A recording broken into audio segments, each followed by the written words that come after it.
खग्रास ग्रहण का रहस्य, राहु केतु की अमर कथा। जब विष्णु ने काटा राहु का सिर, ग्रहण क्यों लगता है? जानिए राहु केतु का रहस्य। अमर छाया ग्रह राहु और केतु की कहानी। पूर्ण ग्रहण और राहु केतु का अद्भुत संबंध। विज्ञान कहता है ये केवल पृथ्वी की छाया है।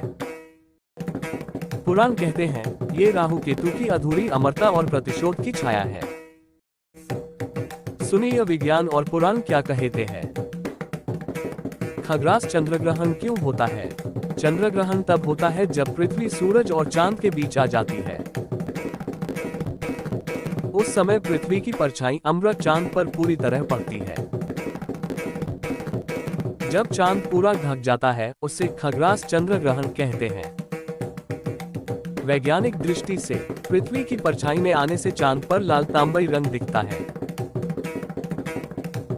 ये सिर्फ खगोलीय घटना है, इंसानों के शरीर या भोजन पर इसका सीधा कोई वैज्ञानिक असर नहीं।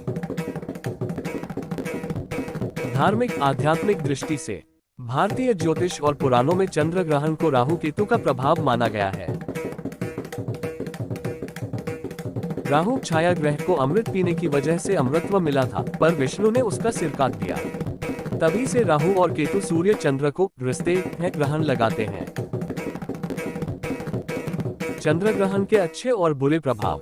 बुरे असर, मान्यता अनुसार मन अशांत या चिड़चिड़ा हो सकता है। गर्भवती महिलाओं को ज्यादा सतर्क रहने की सलाह दी जाती है। ग्रहण के समय खाना पीना अशुभ माना जाता है।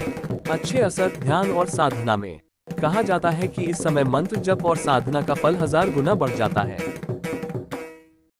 ग्रहण का समय आत्मिक शुद्धि और ध्यान के लिए सर्वश्रेष्ठ होता है। नकारात्मकता छोड़ने और नया संकल्प लेने का उत्तम अवसर है। खग्रास चंद्रग्रहण एक ही समय पर दो चेहरों वाला रहस्य है। वैज्ञानिक रूप से ये केवल पृथ्वी की छाया है, किंतु अध्यात्म में ये राहु केतु के खेल और मनुष्य की आत्मा की परीक्षा है। इसीलिए इसे डरने की नहीं, साधना और आत्म बल बढ़ाने की घड़ी माना जाता है। राहु केतु की उत्पत्ति की कथा। समुद्र मंथन का समय था। देवता और दानव दोनों मिलकर क्षीरसागर मंथन कर रहे थे। कई रत्न, देवी देवता और चमत्कारिक वस्तुएं निकली। आखिर में धन्वंतरी प्रकट हुए और उनके हाथ में था अमृत कलश। अमृत पीने से अमृतत्व मिलना तय था, इसलिए देव और दानव दोनों उस पर टूट पड़े। देवताओं को डर था कि यदि दानव अमर हो गए तो त्रिलोक का संतुलन बिगड़ जाएगा। इसलिए भगवान विष्णु ने मोहिनी रूप धारण किया, एक अनुपम सुंदर स्त्री। मोहिनी ने कहा, मैं अमृत सबको बांट दूंगी, लेकिन मेरी शर्त है कि लाइन से बैठो। अमृत का वितरण। देवता एक ओर बैठे और दानव दूसरी ओर। मोहिनी ने अमृत पहले देवताओं को देना शुरू किया। यही देखकर एक दानव स्वरभानु में चाल चली। वह देवताओं का वेश धरकर चुपके से उनकी पंक्ति में बैठ गया। जब उसका नंबर आया तो अमृत की बूंद उसके मुंह में चली गई। राहु का वध। लेकिन सूर्य और चंद्रमा ने तुरंत धोखा पहचान लिया। उन्होंने मोहिनी विष्णु को इशारा किया।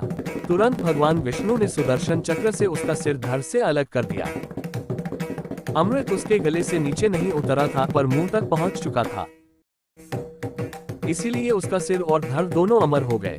सिर को कहा गया राहु और धड़ को केतु। राहु केतु और ग्रहण। राहु ने सूर्य और चंद्रमा को दोषी माना, क्योंकि उन्होंने ही उसका राज खोला था। तभी से राहु केतु समय समय पर सूर्य और चंद्र को ग्रसते हैं। यही सूर्य ग्रहण और चंद्र ग्रहण कहलाता है। ना सिर है ना धड़, फिर भी सबसे बड़ा छल वही करता है। राहु एक छाया ग्रह, पर प्रभाव ऐसा कि बड़े बड़े राजवंश डगमगा जाएं। ना उसे देखा जा सकता है, ना उसे छुआ जा सकता है, पर जब राहु का साया पड़ता है तो बुद्धि भ्रमित हो जाती है। सच और झूठ का अंतर मिट जाता है। ये वही शक्ति है जो अमृत पाने की चाह में देवों के मध्य बैठ गया, पर देवलोक से बाहर कर दिया गया। पर क्या वो गया? नहीं, वो आज भी है। हर शख्स के भीतर, जहां मोह, माया और भ्रम जन्म लेते हैं। राहु जो जितना दिखता है उतना है नहीं, और जो है वो कभी दिखता नहीं। केतु विराग का धुआं, परछाई का देव। जो दिखता नहीं वही तुम्हें सबसे ज्यादा खींचता है। केतु कोई सीधा ग्रह नहीं, ये तुम्हारे बीते जन्मों की बची हुई स्मृति है। ये सब कुछ छीनकर तुम्हें तुम्हारे मूल स्वरूप की याद दिलाता है। अचानक मोक्ष की प्यास, अजीब अनजाना आकर्षण, दुनियावी चीजों से दूरी। केतु वो कटाव है जहां से आत्मा की यात्रा शुरू होती है, और इसलिए केतु विराग नहीं, वापसी है। इसी से राहु और केतु को छाया ग्रह माना गया। ये 9 ग्रहों में तो गिने जाते हैं, लेकिन वास्तव में इनके पास कोई भौतिक शरीर नहीं है। ग्रहण का कारण पौराणिक दृष्टि। राहु हमेशा सूर्य और चंद्र से प्रतिशोध लेने की कोशिश करता है। जब भी सूर्य या चंद्र उसकी पकड़ में आते हैं तो वह उन्हें निगलने की चेष्टा करता है। यही स्थिति हमें सूर्य ग्रहण और चंद्र ग्रहण के रूप में दिखाई देती है। परंतु राहु केतु केवल छाया ग्रह हैं, इसलिए वे सूर्य चंद्र को पूरी तरह निगल नहीं पाते। कुछ समय बाद वे फिर निकल आते हैं।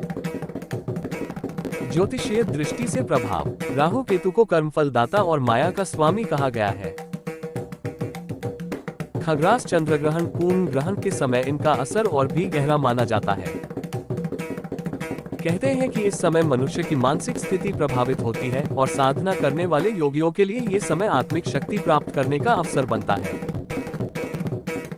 वैज्ञानिक दृष्टि से भी इस समय धरती, सूर्य और चंद्रमा का सटीक संरेखण अलाइनमेंट बनता है, जो गुरुत्वाकर्षण और ज्वार भाटा पर असर डालता है। रहस्यमय मान्यताएं। पुराणों में वर्णन है कि ग्रहण के समय देवता भी अदृश्य होकर मौन साधना में लग जाते हैं। इस दौरान खाना पीना अशुभ माना जाता है, क्योंकि राहु केतु की छाया से अन्न दूषित हो जाता है। परंतु साधक और ऋषि कहते हैं कि यही समय जप, तप और ध्यान का सर्वश्रेष्ठ क्षण होता है। इस पूरी कथा में हमें 2 बातें समझ आती हैं। 1. पौराणिक दृष्टि से राहु केतु केवल अमर छाया ग्रह नहीं है, बल्कि हमारे कर्मों और इच्छाओं की परीक्षा भी है। 2. वैज्ञानिक दृष्टि से ग्रहण एक अद्भुत खगोलीय घटना है, जो प्रकृति के संतुलन और धरती की लय को दर्शाती है। तो क्या राहु सचमुच सूर्य और चंद्र को निगलता है, या ये सिर्फ खगोलीय छाया का खेल है? यही प्रश्न हमें छोड़ता है। रॉयल राज, आधा सच आधा फसाना।